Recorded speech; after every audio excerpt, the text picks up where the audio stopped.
Outstanding.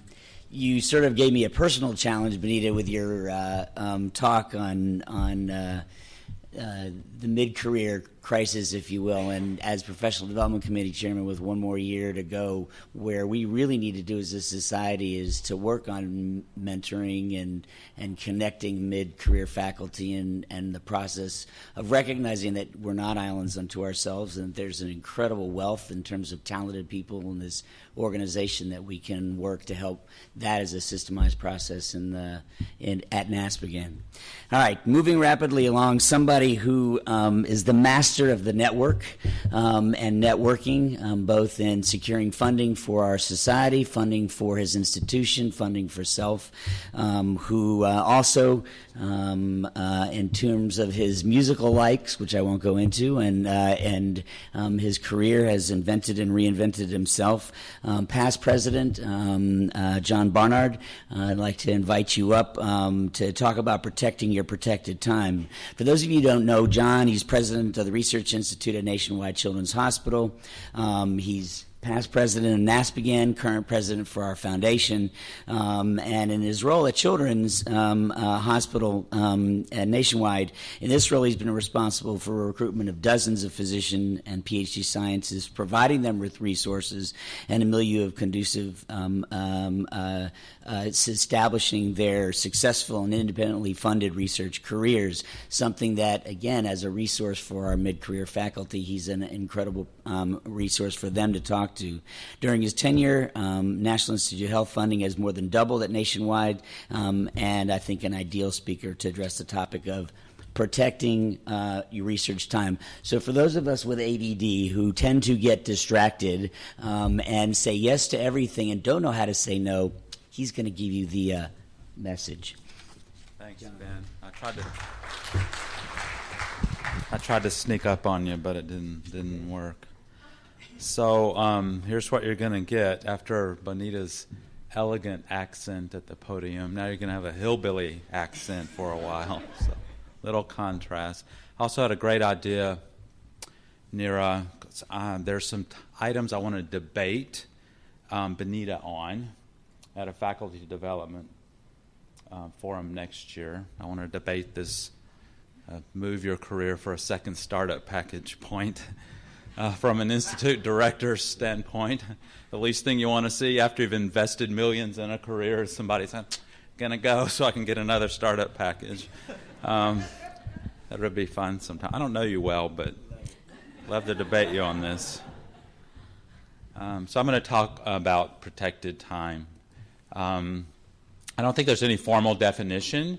I define it as the time one can feel secure in committing to a certain activity. For today's purpose, I think the activity is research, but you can think about protected time as your own personal career goals, or your education, or your protected time for your family, protected time for yourself to just recharge. But today is protected time for research. And I do a lot of thinking about this, and I've considered all the variables and inputs and outputs with regards to protected time, and I've developed a very sophisticated equation to describe protected time, and it is the protected time plus unprotected time is all the time you have.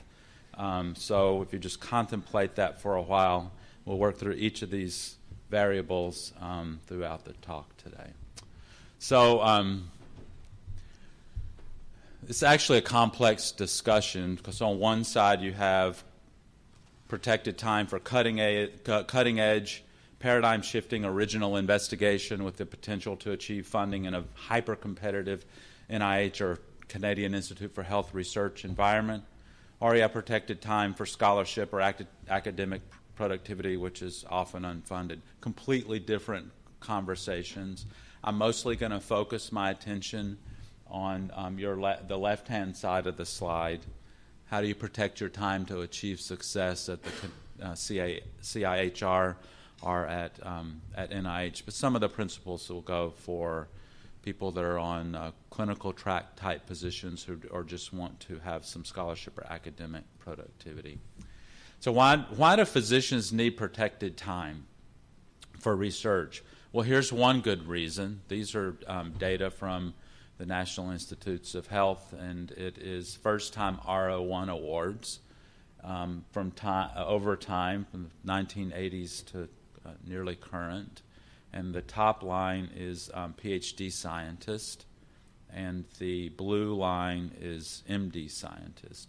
So bottom line here is that there are about 4 times more RO1 awards to PhDs than there are to MDs, and this is your competition. Think about a PhD's training. They do graduate school, typically for 4 years. Then they do a postdoctoral fellowship for a certain number of years, and sometimes they do a second postdoc. Think about most physicians' research training. They do 2 years during fellowship when they have a lot of other stuff going on. So junior physicians in particular need protected time to compete against people that have been professionally, formally trained over very long periods of time to do cutting-edge, paradigm-shifting research in a hyper-competitive NIH environment. So that's why physicians need protected time and need to zealously guard their protected time early in their career so they can compete with PhD scientists. I commend to your reading an excellent article in Gastroenterology published last year. It's entitled How to Make a Successful Transition from Fellowship to Faculty in an Academic Medical Center. There are comments in this article on protected time. I reduced some of the charts and information there to provide this simple graphic that sort of provides a larger context. So it's a lot more than just about protected time. So they divide your early career into personal factors, what your educational background is, and what your psychosocial milieu is. And I've made a typo there. I don't know why I put milieu twice. There's another factor there, but I can't remember what it was. Organizational factors or resources, startup packages or second startup packages, for example. Trainings, relational, that's your mentoring team or your network of colleagues. Conflicting demands, that's the protected time part. And together, those personal factors and organizational factors lead to career success. Career success is measured 2 ways. Extrinsic success is your CV and your grant funding and such as that. Intrinsic success is career and personal satisfaction. It's another article in Gastroenterology I'd like to commend to your reading that touches on this same topic. It's entitled Time Management in the Busy Professional Environment, Take That First Step. They focus on a number of aspects about time management, much of it is clinical time management, but they have a nice chart that discusses time wasters and time savers. Time wasters have unrealistic expectations and deadlines. Time savers smartly set aside time for projects in a realistic manner. Time wasters have undefined goals. Time savers prioritize tasks and goals. Time wasters, a lot of indecision. They wallow in things a bit. Time savers are decisive. Time wasters, a little disorganized. Time savers are organized. It's a nice read. As you can see, it's only 3 pages, so it's worth your attention. So how much protected time is really needed to compete for physicians in a hyper-competitive environment? So I put together this slide and did a few informal surveys of folks nationally. And there's a subtext to this, but I'm going to go just line by line here with you and walk you through it. So a K08 is a mentored physician scientist, is basically lab science development award, and the NIH, as Judy has told you, requires 75% protected time for basic research. A K23 award from the NIH is patient-oriented research. It requires the same amount of protected time. This comes up sometimes. Do you need as much protected time if you're doing serious clinical research? Well, the NIH gold standard says yes, you do. The Crohn's and Colitis Foundation of America has a career development award. They require 80% protected time, irrespective of the discipline. NASPGHAN has a Young Investigator award, and we require 70%, regardless of how the grant is. AASLD has a Clinical Young Investigator award, has a slightly different name, but that's the intent.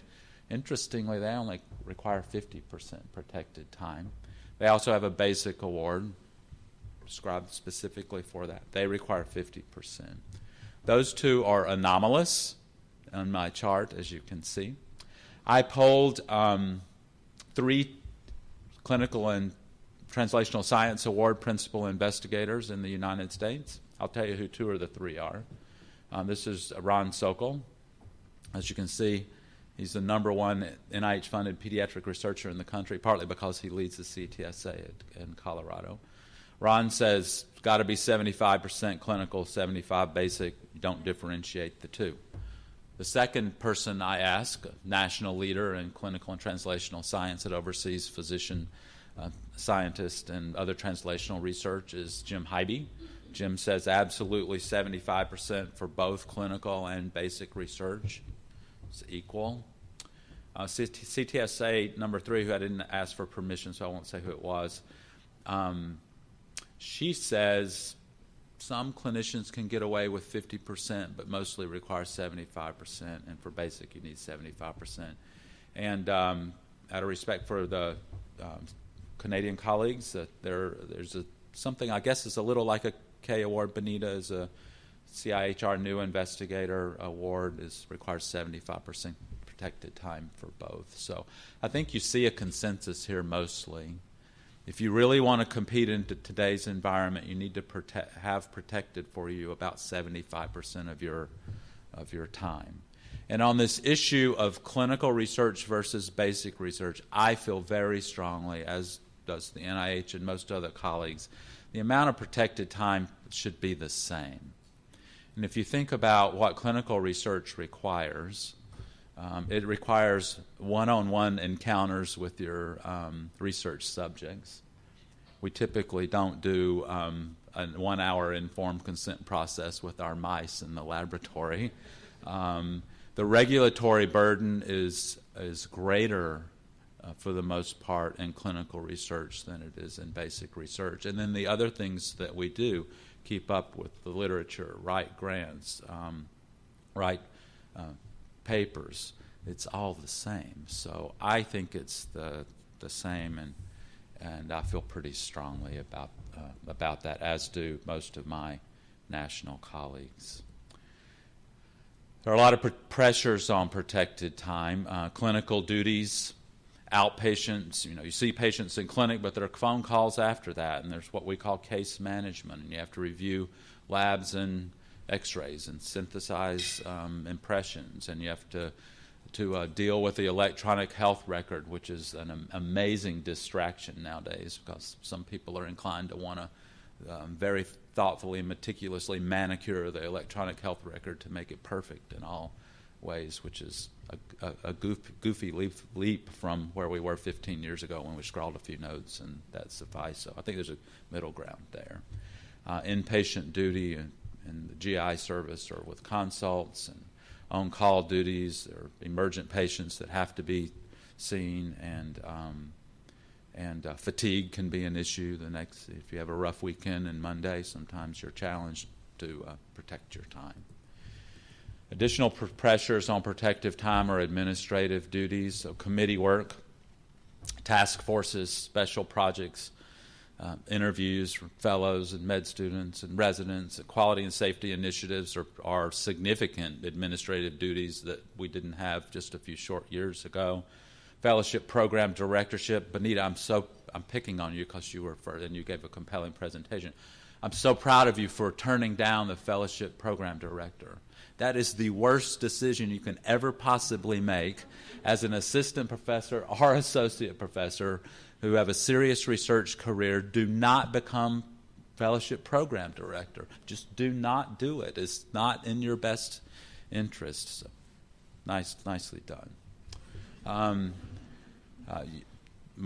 For most promotion and tenure systems, you have to do teaching. I think you should be an excellent teacher, but you should do the nearly the least amount possible to get promoted and work with your division director to do that. And there are many ways to think about teaching, didactic, bedside, and conferences. And if you are a career scientist, you may have to teach in graduate school settings and other things like that, which as well as the clinical setting. So one must be a little careful about teaching responsibilities. National meeting and conferences. How many of you thought about attending NASPGHAN as encroachment on your protected time? It is. It's encroachment on your, I don't think, how many? So, Hel, did you communicate with your lab people during this meeting? Only during your talk. I did.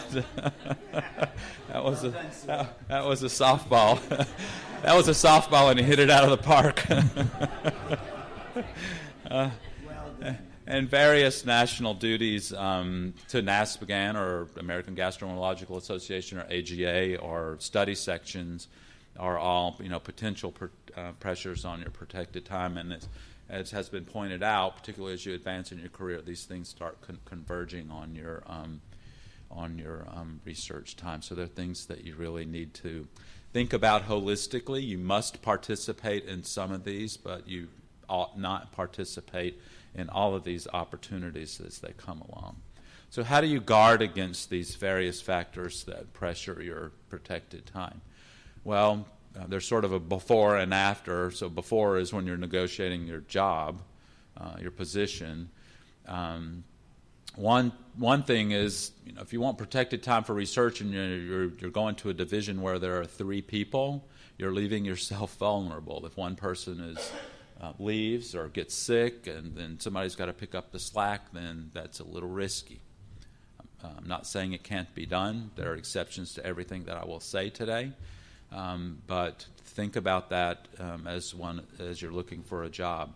As you're interviewing, think about what's their track record. Are there other people that have junior faculty that have traversed the process of a startup package and a K award and then moved on to R or other more mature funding mechanisms? And talk to the division chief about it, talk to the department chair about it, and then make it a line item in the offer letter how much protected time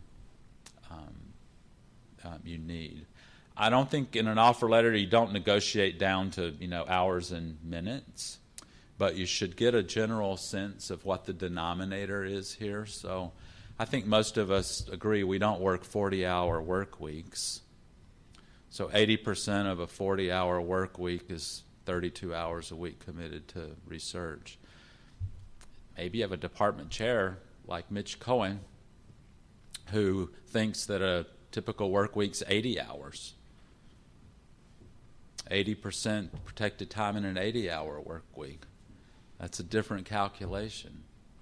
So you need to know what the institutional culture is to really understand what you're getting with protected time.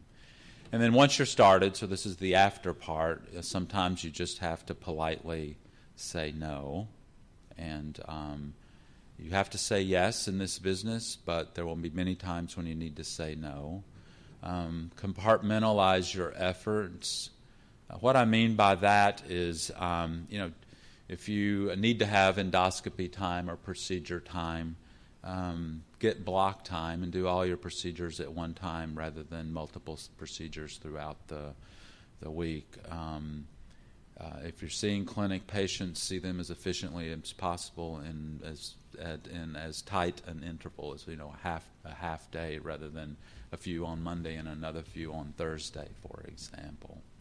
If it's possible, work outside your division. So get office space remote from where your division is, because the architectural barrier, the physical barrier, which I'm coming to in a minute, can be very helpful. So if your mentor has a lab elsewhere in the medical center, then get your office there, and sometimes that can be really helpful to protect your time. I think it's critically important to gain respect of your clinical colleagues.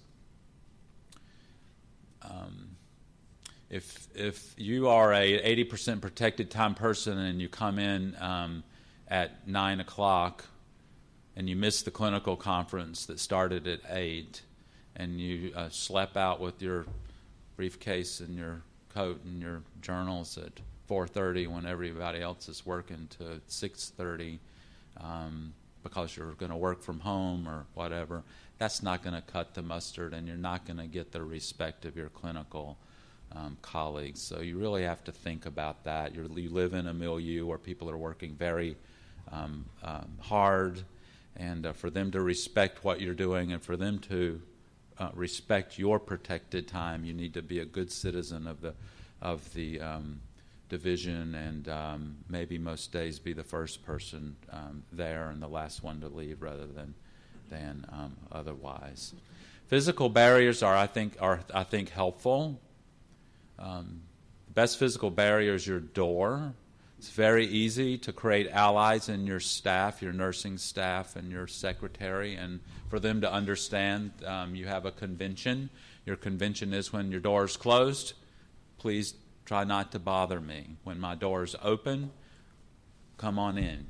That's an example of a physical barrier. And the other is what I've mentioned before, maybe try to work elsewhere. Get your office on the quiet end of the division rather than on the busy end of the division. And as I mentioned, your nurse and your staff can be your great allies in this effort. K Award application instructions from, I don't think this is from NIDDK, so I don't know if they all have it, but they consider a half day about 10% of a 5-day work week. This is an interesting quote because they say a letter of institutional commitment should include a description of non-research responsibilities, so that's protected time. Half days 10%, 1 month's 8%. Time on call for clinical duty is not protected time for research, so that gets back into the fatigue factor and other such things. So I actually found that last night, and I had not seen that before. Bill Cosby said, I don't know the key to success, but the key to failure is to try to please everyone, and I think that comes into the calculus of protected time. And then to repeat what Benita also had on her last slide is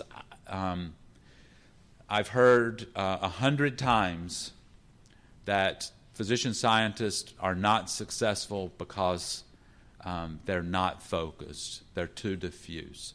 I've never heard once a critique of a physician scientist that said, gosh, they weren't successful because they were just too focused. This doesn't happen that way. So you really have to guard against other responsibilities.